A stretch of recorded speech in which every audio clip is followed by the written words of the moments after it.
Hi ಎಲ್ಲ ಹೇಗಿದ್ದೀರಾ? ನಮಸ್ಕಾರ. ಚೆನ್ನಾಗಿದ್ದೀರಾ? ನಾನು ಚೆನ್ನಾಗಿದ್ದೀನಿ. ಇದು 3 ದಿನದ್ದು ವೀಡಿಯೋಸ್ನ ಕಂಬೈನ್ ಮಾಡಿ ಒಂದು ವ್ಲಾಗ್ ಮಾಡ್ತಾಯಿದ್ದೀನಿ. ಅಂದರೆ ನಾವು ಮಡಿಕೇರಿಗೆ ಟ್ರಿಪ್ ಹೋಗಿದ್ವಿ.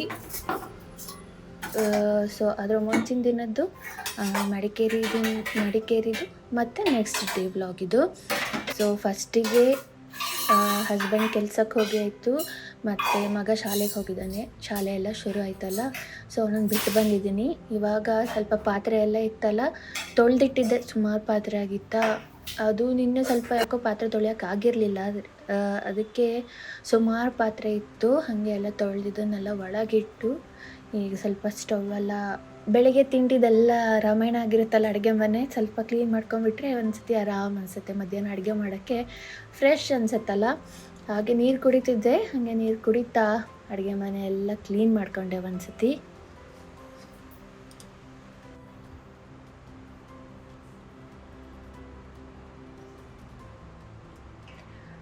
ಇದೊಂದು ಹೊಸ ಗಿಡ ತಂದಿದ್ದೆ ನೋಡಿ, ಎಷ್ಟು ಚೆನ್ನಾಗಿದೆ ಅಲ್ಲ ಹೂವು. ಆಮೇಲೆ ಅಡುಗೆ ಮಾಡೋಣ. ಓಕೆ, ಅನ್ನಕ್ಕೊಂದು ಇಟ್ಕೊಂಡ್ಬಿಟ್ರೆ ನನಗೊಂದು ಸ್ವಲ್ಪ ರಿಲೀಫ್. ಯಾಕಂದರೆ ಸಾಂಬಾರು ಆಮೇಲೆ ಮಾಡಿದರೆ ಮಾಡ್ಬೋದು, ಇಲ್ಲಿಗೆ ಮೊಸರು ಇರುತ್ತಲ್ಲ. ನನಗೆ ಮತ್ತು ನನ್ನ ಮಗನಿಗೆ ಅನ್ನ ಮೊಸರು ಇಷ್ಟ ಹಾಕೊಂಡು ತಿನ್ನೋಕ್ಕೆ. ಹಂಗಾಗಿ ಫಸ್ಟ್ ಅದನ್ನು ಮಾಡಿಬಿಡೋಣ. ಅದೇನಾಗುತ್ತೆ ಗೊತ್ತಾ, ಮಾಡಲಿಲ್ಲ ಅಂದರೆ ಉದಾಸೀನ ಬಂದುಬಿಡತ್ತೆ, ಅಯ್ಯೋ ಯಾರು ಮಾಡ್ತಾರೆ ಅಂತ. ಅದಕ್ಕೆ ಫಸ್ಟ್ ಅದನ್ನೊಂದು ಮಾಡ್ಕೊಂಬಿಡೋಣ ಅಂತ ಅನ್ನಕ್ಕಿಟ್ಟೆ. ಆಮೇಲೆ ಸ್ವಲ್ಪ ಬ್ಯಾಂಕಲ್ಲಿ ಕೆಲಸ ಇತ್ತು ಅಂತ ಹೋಗಿದ್ದೆ, ಹಾಗೆ ಫಾರ್ಮಲ್ಲೇ ತೊಗೊಂಬಂದಿದ್ದೆ. ಅದನ್ನು ಫಿಲ್ ಮಾಡಬೇಕು, ಆಮೇಲೆ ಫಿಲ್ ಮಾಡಿದ್ರೆ ಆಯಿತು ಅಂತ ಇಟ್ಟು ಫಸ್ಟು ಹೋಗಿ ಬಂದಿದ್ದು ಬ್ಯಾಗೆಲ್ಲ ಕ್ಲೀನ್ ಮಾಡಿಟ್ಟು ಅದ್ರ ಜಾಗದಲ್ಲಿ ಅದನ್ನು ಇಟ್ಬಿಟ್ರೆ ಉಂಟಲ್ಲ, ಒಂಥರ ನೆಮ್ಮದಿ. ಇಲ್ಲಿದ್ರೆ ಅಲ್ಲಿ ಇಲ್ಲಿ ಎಲ್ಲ ಕಡೆ ಹರ್ಡ್ಕೊಂಡು ಬಿದ್ದಿರ್ತಾವೆ, ಅದೊಂಥರ ಕಿರಿಕಿರಿ ಆಗೋಕ್ಕೆ ಶುರು ಆಗುತ್ತೆ. ಸೊ ಆ ವಸ್ತುಗಳು ಅದ್ರ ಪ್ಲೇಸಿಗೆ ಹೋದರೆ ಒಳ್ಳೇದು. ನಮ್ಮಮ್ಮ ಯಾವಾಗಲೂ ಹೇಳ್ತಿರ್ತಾರೆ, ತೆಗ್ದಿದ್ದ ವಸ್ತುನ ತೆಗ್ದಲ್ಲೇ ಇಟ್ಬಿಡಿ, ನೆಕ್ಸ್ಟ್ ಟೈಮ್ ನಿಮಗೆ ಆವಾಗ ಈಸಿಯಾಗಿ ಸಿಗುತ್ತೆ ಅಂತ. ಸೊ ಇತ್ತೀಚೆಗೆ ಅದನ್ನು ಫಾಲೋ ಮಾಡೋಕ್ಕೆ ಶುರು ಮಾಡ್ತಾಯಿದ್ದೀನಿ. ನೋಡೋಣ ಎಷ್ಟು ದಿನ ಫಾಲೋ ಮಾಡ್ತೀನಿ ಅಂತ. ಸೊ ಆಮೇಲೆ ಫ್ರೆಶ್ಶಾಗಿ ಬಂದೆ, ಸ್ನಾನ ಎಲ್ಲ ಮಾಡಿ ಬಂದು. ಹೆಂಗೆ ಗೊತ್ತಾ, ನಮಗೋಸ್ಕರ ನಾವು ಏನೂ ಮಾಡಲಿಲ್ಲ ಅಂದರೆ ಅದೊಂಥರ ಬರೀ ಮನೆ ಕೆಲಸ ಮಾಡು, ಅದು ಮಾಡು, ಇದು ಮಾಡು ಅಂದರೆ ಒಂಥರ ಮೈಂಡ್ ಫುಲ್ಲು ಸ್ಟ್ರೆಸ್ ಆದಂಗೆ ಆಗಿಬಿಡತ್ತೆ. ಒಂಥರ ಮೊನಟನಸ್, ಬೋರಿಂಗ್ ಆಗಿಬಿಡತ್ತೆ ಲೈಫು. ಸೊ ನನಗೆ ಏನಾರು ಒಂದು ಮಾಡ್ತಾಯಿದ್ರೆ ಲೈಫಲ್ಲಿ ಅದೊಂಥರ ಏನೋ ಒಂಥರ ಮಜಾ ಇರುತ್ತೆ. ಹಾಗೆ ಇವಾಗ ಸುಮಾರು ಟೈಮ್ ಆಗಿತ್ತು. ಡಿಗ್ರಿಲಿದ್ದಾಗ ಚಿಕ್ಕಮ್ಮ ಒಂದ್ಸತಿ ನನಗೆ ಇದನ್ನು ಕ್ರೋಶ ಕಡ್ಡಿಲಿ ಮ್ಯಾಟ್ ಮಾಡೋದೆಲ್ಲ ಹೇಳ್ಕೊಟ್ಟಿದ್ರು. ಸೊ ಇತ್ತೀಚೆಗೆ ಆವಾಗಲೂ ನಾನು ನಮ್ಮ ಅಕ್ಕ ಇಲ್ಲಿ ಬಿಡ್ಸಿಗೆ ಹೋಗಿದ್ವಿ. ಆವಾಗ ಉಲನ್ನು ಮತ್ತು ಅದು ಕಡ್ಡಿ ಎಲ್ಲ ತೊಗೊಂಬಂದಿದ್ದೆ. ಮಾಡ್ತೀನಿ ನಾನು ಅಂತ. ಹಾಗೆ ಅದನ್ನು ಮತ್ತೆ ಮಾಡೋಕ್ಕೆ ಶುರು ಮಾಡಿದೆ. ಒಂಥರ ಖುಷಿ ಆಗುತ್ತೆ ಅದನ್ನು ಮಾಡಬೇಕಾದ್ರೆ, ಸುಮಾರು ಟೈಮ್ ನಂತರ ಮಾಡೋದಲ್ಲ. ಇದು ನೋಡಿ, ಇದು ವಾಷಿಂಗ್ ಮಿಷಿನು. ನನಗಿದು ಇಷ್ಟನೇ ಇಲ್ಲ, ನನಗೆ ಫುಲ್ ಆಟೋಮೆಟಿಕ್ ಇರಬೇಕು ಅಂತ. ಆದರೆ ಇದು ಸುಮಾರು ವರ್ಷದಿಂದ ನಮ್ಮ ಮನೇಲಿ ಇದು ಹಾಳಾಗೋದು, ಹೊಸ್ತು ತೊಗೊಬಾರ್ದಲ್ವಾ, ಯಾಕೆ ಸುಮ್ಮನೆ ಹಾಳಾಗೋದು ಒಂದು ಹೊಸ್ತು ತೊಗೊಳ್ಳೋದು ಅಂತ. ಇದು ಸ್ಪಿನ್ ಬೇಗ ಆಗೋದೂ ಇಲ್ಲ. ಸೆಮಿ ವಾಷಿಂಗ್ ಮಿಷಿನ್ ಇದ್ದವ್ರಿಗೆ ಗೊತ್ತಿರತ್ತೆ ಕತೆ ಅಲ್ವಾ, ಎಷ್ಟು ಸತಿ ಹಾಕಿ ಒತ್ತಬೇಕು ನಾವು ಅದನ್ನು. ಅಯ್ಯೋ ದೇವರೇ, ಬೆಡ್ಶೀಟೆಲ್ಲ ಒಗ್ದಿದೆ. ಹಲಸಿನಣ್ಣು ಸೀಸನಲ್ಲ ನೋಡಿ, ನಾನು ಹಲಸಿನಣ್ಣಿನ ಕಡುಬು ಮಾಡಿದ್ದೀನಿ. ಇದು ಸೆಕೆಂಡ್ ಟೈಮ್ ಮಾಡ್ತಿರೋದು. ಫಸ್ಟ್ ಟೈಮ್ ಮಾಡಿದೆ, ಅಷ್ಟೇನು ಸ್ವೀಟ್ ಬಂದಿರಲಿಲ್ಲ. ಏನಾಯ್ತಂದರೆ ಹಲಸಿನಣ್ಣು ಅಷ್ಟೇ ಸ್ವೀಟ್ ಇರಲಿಲ್ಲ, ಬೆಲ್ಲ ಹಾಕಬೇಕಿತ್ತು, ಮರ್ತೋಗ್ಬಿಟ್ಟಿದ್ದೆ ನಾನು ಬೆಲ್ಲ ಹಾಕೋದು. ಸೊ ಮಾರನೇ ದಿನ ಮತ್ತೆ ಹೋಗಿ ಹಲಸಿನಣ್ಣು ತೊಗೊಂಬಂದು ನಾನು ಮಾಡಿದ್ದೀನಿ. ಅಷ್ಟಾಯಿತು ಅವತ್ತಿನ ದಿನ. ಆಮೇಲೆ ನೆಕ್ಸ್ಟ್ ಡೇ ಮಡಿಕೇರಿಗೆ ಹೊರಟ್ವಿ. ಇದು ಆನ್ ದ ವೇ. ಹಸಿರು ನೋಡೋಕ್ಕೆ ಖುಷಿಯಲ್ಲ. ಇವಾಗಲೂ ಅನಿಸ್ತಿದೆ ಎಲ್ಲರೂ ಹೋಗ್ಬಿಡೋಣ, ಮನೆ ಬೋರ್ ಆಗತ್ತಲ್ಲ ಅಂತ. ಒಂಥರ ಗಾಡೀಲಿ ಹೋಗ್ತಿದ್ರೆ ಖುಷಿ ಆಗುತ್ತೆ, ಏನೂ ಯೋಚನೆ ಇರಲ್ಲ. ಗಾಡಿ ಹೆಂಗೋ ಗಂಡ ಓಡಿಸ್ತಾ ಇರ್ತಾನೆ, ನಾನು ಆರಾಮ್ಸೆ ಕೂತಿರ್ಬೋದು, ಆಚೆ ಈಚೆ ನೋಡ್ತಾ. ಅದೊಂಥರ ಏನೋ ಒಂಥರ ಗುಡ್ ಫೀಲಿಂಗ್ ನನಗೆ ಗಾಡೀಲಿ ಹೋಗ್ಬೇಕಾದ್ರೆ. ಆ ಪ್ಲೇಸ್ ಎಷ್ಟು ಚೆನ್ನಾಗಿದೆ ಅನ್ನೋದಕ್ಕಿಂತ ಗಾಡೀಲಿ ಹೋಗೋ ಜರ್ನಿನೇ ಚೆನ್ನಾಗಿರುತ್ತೆ ನನಗೆ ಒಂಥರ. ಅದಂತೂ ತುಂಬ ಖುಷಿ. ಇದು ನಾವಿದ್ದಿದ್ದು ರೆಸಾರ್ಟ್. ಆ್ಯಕ್ಚುಲಿ ಹಸ್ಬೆಂಡಿಗೆ ಸ್ವಲ್ಪ ಹುಷಾರಿರಲಿಲ್ಲ, ಸ್ವಲ್ಪ ಜ್ವರ ಇತ್ತು, ಬಟ್ ಸ್ವಲ್ಪ ಕಮ್ಮಿ ಆದಂಗೆ ಆಗಿತ್ತು. ಅದಕ್ಕೆ ಮತ್ತು ಅದು ಕ್ಯಾನ್ಸಲ್ ಮಾಡೋಕ್ಕಿರಲಿಲ್ಲ ಆಪ್ಷನ್ನು, ಅದಕ್ಕೆ ಮತ್ತೆ ಹೋಗಿದ್ವಿ. ನಮ್ಮ ಮಗಂಗೆ ಬೇರೆ ಹೇಳಿಬಿಟ್ಟಿದ್ವಿ ಅವನಿಗೆ, ಚಿಂಟುಗೆ ಹೋಗ್ತೀವಿ ಅಂತ. ಅವನು ಒಂದೇ ಸಮ ಹೋಗೋಣ ಅಂತ ಶುರು ಮಾಡ್ದ. ಯಾವಾಗ ಹೋಗೋದು ಅಂತ. ಹಾಗೆ ಮತ್ತೆ ಸರಿ ಹೋಗಿ ಬರೋಣ ಅಂತ ಹೋದ್ವಿ. ಚೆನ್ನಾಗಿತ್ತು ರೆಸಾರ್ಟು, ಸಿಂಪಲಾಗಿ ಸಣ್ಣಕ್ಕೊಂದು. ಅಲ್ಲೇನು ಮತ್ತೆ ಪ್ಲೇಸಸ್ ಎಲ್ಲ ನೋಡೋಕ್ಕೆ ಹೋಗಲಿಲ್ಲ. ಇದು ನಾವಿದ್ದ ರೂಮಿಂದ ಬರ್ತಿದ್ವಿ, ವ್ಯೂ ಎದುರುಗಡೆ ಒಂದು ಬೆಟ್ಟ ಇತ್ತು, ಇದು ಆ್ಯಕ್ಚುಲಿ ಹಿಂದಿನ ದಿನ ತೆಗೆದಿರೋ ವ್ಯೂ ನಾನು ಆಯಿತಾ. ಅದು ನೋಡಿ ಎಷ್ಟು ಚೆನ್ನಾಗದು ಮೋಡ ಹೋಗ್ಬೇಕಾದ್ರೆ ಬೆಟ್ಟ ಕವರ್ ಆಗ್ತಾ ಹೋಗುತ್ತೆ. ಮೋಡ ಪಾಸ್ ಆದಂಗೆ ಬೆಟ್ಟ ಕ್ಲಿಯರ್ ಆಗ್ತಿತ್ತು.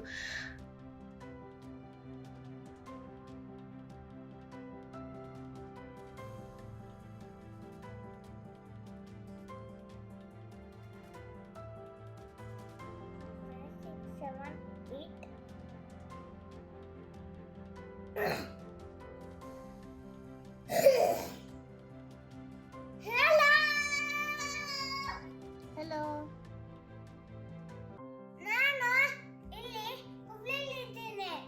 ಹುಬ್ಳಿನ? ಇದು ಮಡಿಕೇರಿ ಅಲ್ವಾ?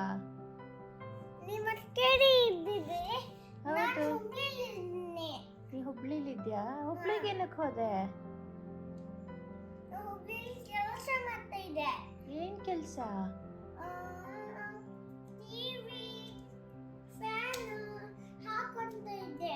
ಓ, ಅದಕ್ಕೆ ಕೆಲ್ಸವ ನಿಂದು? ಹಾ, ಸರಿ ಸರಿ. ಯಾವಾಗ ಬರ್ತೀನಿ ನೀನು? ನಾಳೆ ಬರ್ತೀಯ? ಸಂಜೆ ಬರ್ತೀಯಾ? ಹಾ, ಓಕೆ. ಸರಿ. ಟಿಪ್.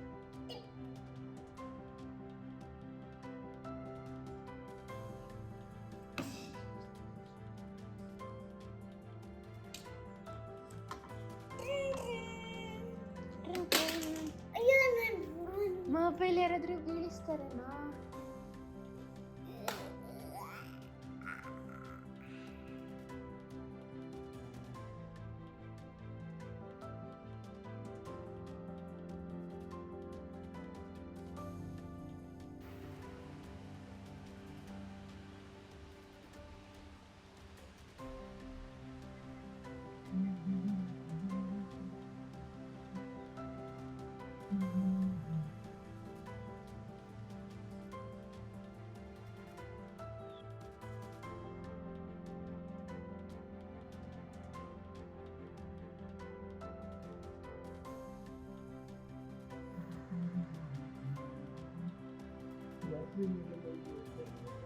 ಒಲಿಂಪಿಕ್ ಅಲ್ವಾ? ಇದು ಆಫ್ ಮಾಡುತ್ತಾ ಬೇಜಾರು?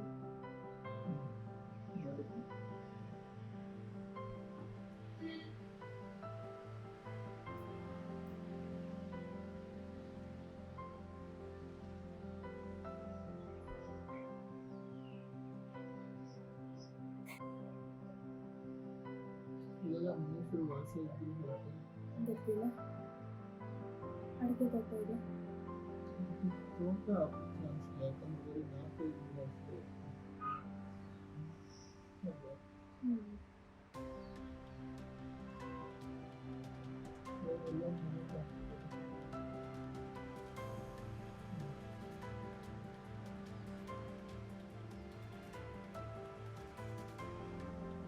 ಬಟ್ಟೆ ಕಾಮಿಸಿದೆ ಇಟ್ಕೊಂಡು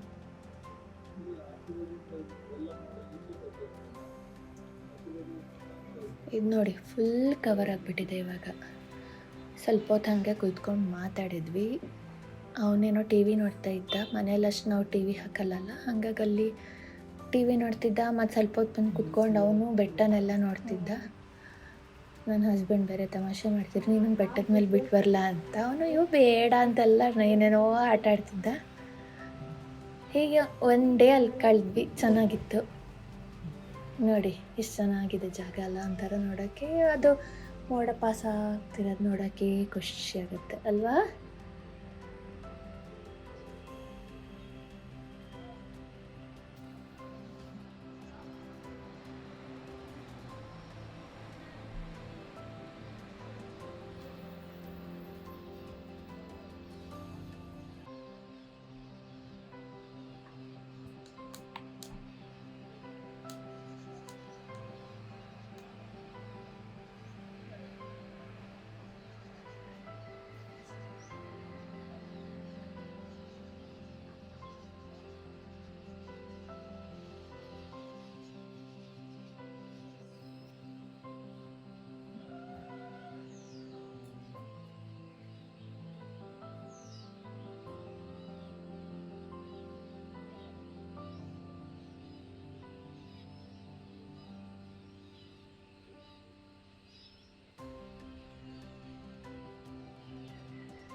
ಹುಟ್ಟ ಸೂರ್ಯ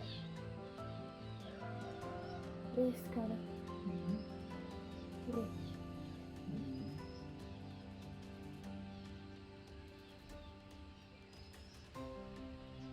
ಮನೆಗೆ ಹೋತಲ್ಲ ಸೂರ್ಯ ಮನೆಗೆ ಹೋಗಿದ್ರೆ ಕತ್ಲೆ ಇರ್ತಿತ್ತಲ್ವನ. ಸೂರ್ಯ ಬಂದ ಅದ್ರ ಬೆಟ್ಟದ ಹಿಂದಿದ್ದ ಅಷ್ಟೇ. ಹೌದಾ? ಇಲ್ಲ ಹೌದು ಯಾಕ ನಿನ್ನ ಬೆಟ್ಟದ ಮೇಲೆ ಹೋಗಿದ್ವಲ್ಲ, ಆ ಬೆಟ್ಟದ ಮೇಲೆ ಹೋಗಿದ್ವಿ. ಬಿತ್ತವಲ್ಲ ಹ್ಮ್. ಬಿತ್ತವ ಆಮೇಲೆ ಒಂದಲ್ಲೇ ಮನೆ ಮಾಡ್ಕೊಂಡಿರ್ತೀಯ ನೀನು ಅಲ್ಲಿ ಮೇಲೆ. ಅಮ್ಮನೇ ಎಲ್ಲಿ ಇಲ್ಲ ನೀವೇ ಒಂದು ಕಟ್ಕೋಬೇಕು, ಮರ ಎಲ್ಲ ತಂದು ಕಟ್ಕೊ. ಅಲ್ಲೆಲ್ಲ ಗೆರೆ ಕಾಣುತ್ತಲ್ಲ ಮೇಲೆ ಮೇಲೆ ಅಲ್ಲಿ ಮನುಷ್ಯರು ಓಡಾಡ್ತದೆ. ಅದ್ರ ಹಿಂಬದಿಯಿಂದ ಸೊ ಒನ್ ಡೇ ಅಲ್ಲಿ ಮುಗಿಸ್ಕೊಂಡು ಮನೆಗೆ ಬಂದಮೇಲೆ ಇದು ಮತ್ತೆ ನೆಕ್ಸ್ಟ್ ಡೇ ಕಂಟಿನ್ಯೂ ಮಾಡ್ತಾಯಿದ್ದೀನಿ ವ್ಲಾಗ್ನ. ಆ್ಯಸ್ ಯೂಶ್ವಲ್ ದೋಸೆ ತಿಂಡಿಗೆ ಬೇಕು. ಸೊ ದೋಸೆಗೆ ಅಕ್ಕಿ ನೆನೆಸ್ತಾ ಇದ್ದೆ ನಾನು.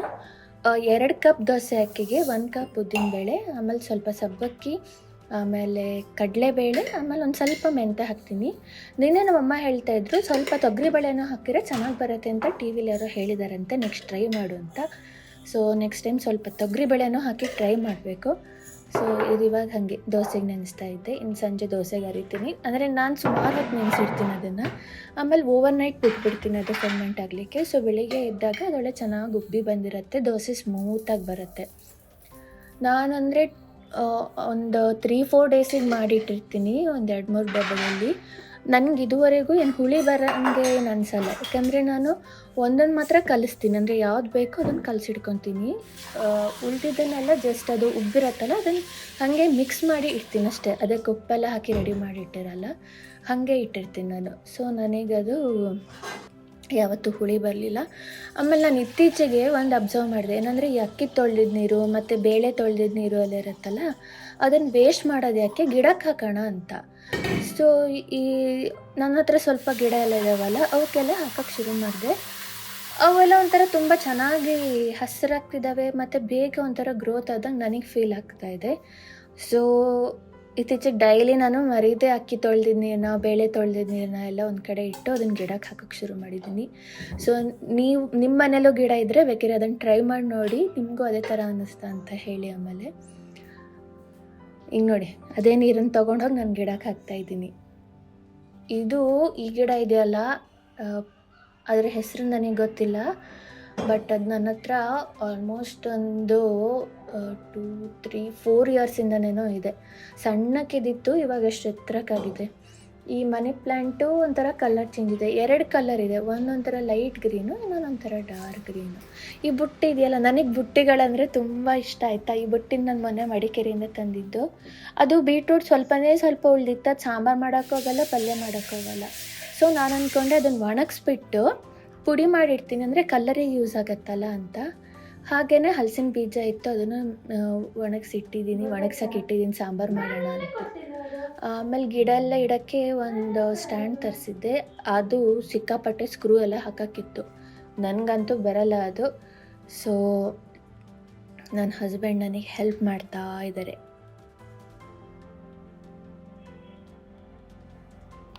ಇಲ್ಲ, ಒಂದು ಬರೀ ಮೊಬೈಲ್ ನೋಡ್ತಾ ಇಲ್ಲ, ಆ್ಯಕ್ಚುಲಿ ಅದು ಹೆಂಗೆ ಮಾಡೋದು ಅಂತ ನೋಡ್ತಾ ಇದ್ದೇನೆ. ಅದರಲ್ಲಿ ಮ್ಯಾನುವಲ್ ಏನೂ ಕೊಟ್ಟಿರಲಿಲ್ಲ. ಸೊ ಅದರಲ್ಲಿ ಚಿತ್ರ ಇರುತ್ತಲ್ಲ, ಚಿತ್ರ ನೋಡಿಕೊಂಡು ಏನೋ ಮಾಡ್ತಾ ಇದ್ದಾನೆ. ಜೊತೆಗೆ ಆಫೀಸಿದು ವರ್ಕಿದ್ದು ಕಾಲೆಲ್ಲ ಬರ್ತಿತ್ತಲ್ಲ, ಹಾಗೆ ಮೊಬೈಲ್ ನೋಡ್ತಿದ್ದೆ ಅವನು. ಸೊ ನನಗೆ ಫಿಕ್ಸ್ ಮಾಡಿ ಕೊಟ್ಟ ಅದನ್ನು. ನನಗದೆಲ್ಲ ಸ್ಕ್ರೂಗಳು ನೋಡಿ ಫುಲ್ ಕನ್ಫ್ಯೂಷನ್ ಆಯಿತು, ಇದು ಹೆಂಗಪ್ಪ ಮಾಡೋದು, ಮ್ಯಾನ್ಯಲ್ಲು ಕೊಟ್ಟಿಲ್ಲಲ್ಲ ಅಂತ. ಅಂತೂ ಏನೋ ಅವನ ಹೆಲ್ಪಿಂದ ರೆಡಿ ಆಯಿತು ನೋಡಿ ನಂದು. ಅದು ಸ್ವಲ್ಪ ವೀಡಿಯೋ ತುಂಬ ಇದ್ರಾಗ ಬಂತು. ಆಮೇಲೆ ಮಧ್ಯಾಹ್ನ ಊಟಕ್ಕೆ ಬೇಳೆ ಸಾರು ಮಾಡಿದ್ದೆ. ಬೇಳೆ ಸಾರಿಗೆ ಹಪ್ಪಳ ಇದ್ದರೆ ಚೆನ್ನಾಗಿರತ್ತಲ್ಲ. ಒಂಥರ ಮೋಡ ಮೋಡ ಬೇರೆ ಇದೆ ಅಲ್ಲ ಹೊರಗೆ, ಮೋಡ ಬಿಸಿಲು. ಹಪ್ಪಳ ಇದ್ದರೆ ತಿನ್ನೋಕ್ಕೆ ಚೆನ್ನಾಗಿರುತ್ತೆ ಅಂದ. ಸೊ ಹೆಂಗೋ ಮಗನ ಕರ್ಕೊಂಬರೋಕ್ಕೆ ಟೈಮ್ ಆಗಿತ್ತು ಸ್ಕೂಲಿಂದ. ನಾನು ಹೇಳ್ದೆ ಆಯಿತು ನಾನು ಕರ್ಕೊಂಬರ್ತೀನಿ, ಅಷ್ಟರಲ್ಲಿ ಹಪ್ಪಳ ಮಾಡಿಡು ಊಟ ಮಾಡೋಣ ಅಂತ. ಸೊ ಸುಮಾರು ಹಪ್ಪಳ ಕರೆದೆ ನಾನು. ಸುಮಾರು ದಿನ ಆಗಿತ್ತು, ಹಾಗೆ ತಿನ್ನೋಕ್ಕೂ ಚೆನ್ನಾಗಿರುತ್ತೆ ಅಂತ. ಆದರೆ ಊಟಕ್ಕೆ ಎಲ್ಲ ಹಾಕ್ಕೊಂಡು ಖಾಲಿ ಮಾಡಿಬಿಟ್ವಿ. ಚಿಂಟುಗೂ ಇಷ್ಟ ಆಯಿತು, ಹಾಗೆ ಅವನು ಒಂದೆರಡು ತಿಂದ. ಅವನಿಗೆ ಕೆಲವೊಂದು ಐಟಮ್ ಇಷ್ಟ ಆಗೋದು ರೇರಪ್ಪ. ಕೆಲವೊಂದು ತಿನ್ನೋದೇ ಎಲ್ಲ ಬೇ ಅಂದ್ಬಿಡ್ತಾನೆ. ಟೇಸ್ಟೇ ನೋಡೋದೇ ಹೆಂಗೆ ಹೇಳ್ತಾನೆ ಆಯಿತಾ. ಆಮೇಲೆ ಟೇಸ್ಟ್ ನೋಡಿದ್ಮೇಲೆ ಚೆನ್ನಾಗಿದೆ ಅಂತ. ನಾನು ಅದಕ್ಕೆ ಅವನಿಗೆ ಹೇಳೋದು, ಟೇಸ್ಟ್ ನೋಡೋದೇ ಯಾವುದನ್ನು ಸುಮ್ಮನೆ ಫಸ್ಟೇ ಬೇಡ ಹೇಳಬೇಡ ಅಂತ. ಹಾಗೆ ಸೊ ಅವತ್ತಿನ ಅಡುಗೆ ಕೆಲಸಕ್ಕೆ ಅವತ್ತೇನು ಮಾಡಿದ್ದೆ ಅಂದರೆ ಬೇಳೆ ಸಾರು. ತುಂಬ ಚೆನ್ನಾಗಿ ಮಾಡ್ತೀನಿ ನಾನು ಬೇಳೆ ಸಾರನ್ನ. Simple recipe. ಬೇಳೆ ಬೇಯಿಸ್ಕೊಳ್ಳೋದು, ಅದಕ್ಕೆ ಸ್ವಲ್ಪ ಬೇಳೆ ಬೇಯಿಸ್ಕೊಂಡ್ಮೇಲೆ ಒಂದು ಪಾತ್ರೆಯಲ್ಲಿ ಒಗ್ಗರಣೆ ಹಾಕೋದು. ಒಗ್ಗರಣೆಗೆ ಇಂಗು, ಕರಿಬೇವು, ಹಸಿಮೆಣಸು, ಆಮೇಲೆ ಸಾಸಿವೆ ಹಾಕ್ತೀನಿ ಅಷ್ಟೇ ನಾನು. ಆಮೇಲೆ ಅದ್ರ ಜೊತೆ ಈ ಬೇಯಿಸಿದ ಬೇಳೆನ ಹಾಕ್ತೀನಿ. ಹಾಕ್ಬಿಟ್ಟು ಸ್ವಲ್ಪ ನೀರು ಹಾಕ್ಬಿಟ್ಟು ಚೆನ್ನಾಗಿ ಕುದಿಸ್ತೀನಿ. ಉಪ್ಪು ಟೇಸ್ಟಿಗೆ ತಕ್ಕಂಗೆ ಹಾಕೋದು. ಅದಷ್ಟಾದಮೇಲೆ ಚೆಂದ ಕುದ್ಮೇಲೆ ಲಾಸ್ಟಿಗೆ ಆಫ್ ಮಾಡೋಕ್ಕೆ ಮುಂಚೆ ಒಂದು ಸ್ವಲ್ಪ ನಿಂಬೆ ಹುಳಿ ಹಿಂಡೋದು, ಕೊತ್ತಂಬರಿ ಸೊಪ್ಪು ಹಾಕೋದು. ಇಷ್ಟೇ ಆಯಿತಾ. ತುಂಬ ಸಿಂಪಲ್ಲಾಗಿದೆ, ರುಚಿ ಮಾತ್ರ ತುಂಬ ಚೆನ್ನಾಗಿರುತ್ತೆ. ಬಿಸಿ ಬಿಸಿ ಅನ್ನೋ ಜೊತೆ ಊಟ ಮಾಡೋಕ್ಕೆ, ಜೊತೆಗೆ ನೆಂಚ್ಕೊಳ್ಳೋಕೆ ಈ ಥರ ಹಪ್ಪಳ ಇದ್ದರೆ ಇನ್ನೂ ಚೆನ್ನಾಗಿರುತ್ತೆ. ಸೊ ನಂದು ಹಪ್ಪಳ ಕರೆದಾಗಿತ್ತು. ಟೈಮ್ ಇತ್ತು ಅವರಿಬ್ಬರು ಇನ್ನೂ ಬರೋಕ್ಕೆ. ಅದಕ್ಕೆ ಸ್ವಲ್ಪ ತೊಳೆದಿಟ್ಟಿದ್ದ ಪಾತ್ರೆ ಎಲ್ಲ ಸೇರಿಸ್ಕೊಂಬಿಡೋಣ. ಏನಾಗೋದು ಗೊತ್ತಾ, ಪಾತ್ರೆ ತೊಳ್ದು ಇಟ್ಟಿರ್ತಿದ್ವಿ. ತಂದು ಇಡೋಕ್ಕೆ ಉದಾಸೀನ. ಅದು ಊಟಕ್ಕೆ ತಟ್ಟೆ ಬೇಕು ಅಂದರೆ ಮತ್ತೆ ಹುಡುಕಬೇಕು ಅಲ್ಲಿ ಹೋಗಿ. ಅದಕ್ಕೆ ಅವ್ರು ಬರೋದ್ರೊಳಗೆಲ್ಲ ಇಟ್ಬಿಡೋಣ ಅಂದ್ಕೊಂಡು ಎಲ್ಲ ಜೋಡಿಸಿರ್ತಾಯಿದ್ವಿ. ಎಲ್ಲ ಜೋಡಿಸ್ಬಿಟ್ಟು ಆಮೇಲೆ ಮತ್ತೆ ಊಟ ಎಲ್ಲ ಮಾಡಿ ಅವರಿಬ್ಬರು ಮಲಗಿದ್ರು ಮಧ್ಯಾಹ್ನ. ನಾನು ಸ್ವಲ್ಪ ನನಗೆ ಮಧ್ಯಾಹ್ನದ ಹೊತ್ತು ನಿದ್ದೆ ಬರೋಲ್ಲ. ಅದಕ್ಕೆ ನಾನು ಕ್ರೋಶ ಕಡ್ಡಿದ್ದು ಸ್ವಲ್ಪ ಟೊಪ್ಪಿ ಮಾಡ್ತಾಯಿದ್ದೆ ನನ್ನ ಮಗನಿಗೊಂದು. ಅದನ್ನು ಮಾಡೋಣ ಅಂತ ಕೂತ್ಕೊಂಡೆ. ಸೊ ಇವತ್ತಿನ ವ್ಲಾಗ್ ಇಷ್ಟೇ. ನಾನು ಹೇಳೋದು ಏನು ಗೊತ್ತಾ, ನೀವು ಸುಮ್ಮನೆ ಕೂರೋದ್ರ ಬದಲು ನಿಮ್ಗೆಲ್ಲರೂ ಒಂದು ಹಾಬಿ ಇರುತ್ತಲ್ಲ, ಅದನ್ನು ಅಟ್ಲೀಸ್ಟ್ ದಿನಕ್ಕೊಂದು 5-10 ನಿಮಿಷ ಮಾಡಿ ಅದೊಂಥರ ಖುಷಿ ಕೊಡುತ್ತೆ ಮನಸ್ಸಿಗೆ. ನಾ ಬರೀ ಹೌಸ್ ವೈಫು, ಏನೂ ಮಾಡ್ತಿಲ್ಲ, ನನಗೆ ಬೋರ್ ಆಗತ್ತೆ, ನನಗೆ ಏನೂ ಬರಲ್ಲ, ಹಾಗೇನು ಅಂದ್ಕೊಂಬೇಡಿ. ನೀವು ಕೆಲಸ ಮಾಡ್ತಾಯಿರಿ, ಹೌಸ್ ವೈಫೇ ಆಗಿರಿ. ನಿಮ್ಮ ಹಾಬಿನ ನೀವು ಯಾವತ್ತೂ ಬಿಡಬೇಡಿ. 5 ನಿಮಿಷನೋ 10 ನಿಮಿಷನೋ 15 ನಿಮಿಷನೋ ನಿಮಗೋಸ್ಕರ ನಿಮ್ಗೆ ಆ ಟೈಮ್ನ ಕೊಟ್ಕೊಳ್ಳಿ. ಎಷ್ಟೇ ಕೆಲಸ ಇದ್ರೂ ಆವಾಗ ನಿಮ್ಮ ಮೈಂಡ್ ಪೀಸ್ ಆಗಿರುತ್ತೆ. ಬೇರೆ ಕೆಲಸನೂ ಎಲ್ಲ ಅಷ್ಟು ಕಿರಿಕಿರಿ ಅನಿಸಲ್ಲ, ಚೆನ್ನಾಗಾಗತ್ತೆ. ಸೊ ಇಷ್ಟು ಹೇಳ್ತಾ ಇವತ್ತಿನ ವ್ಲಾಗ್ನ ಇಲ್ಲಿ ಎಂಡ್ ಮಾಡ್ತಾಯಿದ್ದೀನಿ. ಐ ಹೋಪ್ ಎವ್ರಿ ವೀಕ್ ಒಂದು ವೀಡಿಯೋ ಹಾಕಬೇಕು ಅಂತ. ನೋಡೋಣ ಹೆಂಗಾಗತ್ತೆ ಅಂತ. ಇಷ್ಟ ಆದರೆ ಒಂದು ಲೈಕ್ ಮಾಡಿ, ಏನಾರು ಹೇಳಬೇಕು ಅನಿಸಿದರೆ ಕಮೆಂಟ್ ಮಾಡಿ, ಶೇರ್ ಮಾಡಿ ಫ್ರೆಂಡ್ಸು ಫ್ಯಾಮಿಲಿ ಜೊತೆ. ತುಂಬ ಹೆಲ್ಪ್ ಆಗುತ್ತೆ ನನಗೆ. Thank you so much. Bye. Next week ವೀಡಿಯೋದಲ್ಲಿ ಸಿಗೋಣ.